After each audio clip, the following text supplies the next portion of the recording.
AG, vero caffè senza caffeina, presenta Ulisse e l'ombra. Urcave!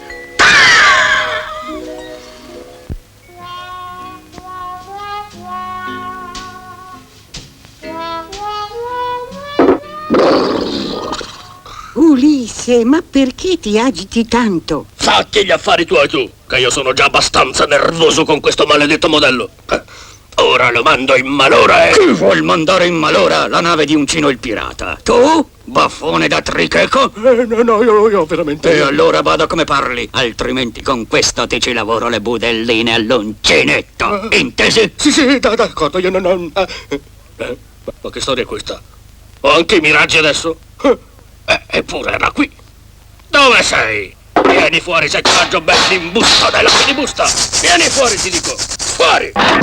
Il tifone! Tutti in coperta!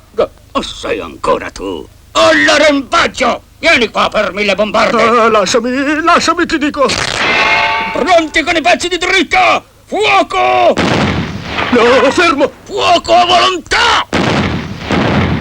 No, fermi! No, aiuto! Mi arrendo! Cessate il fuoco! Cessate il fuoco! Ma Ulisse, si può sapere cosa ti sta succedendo?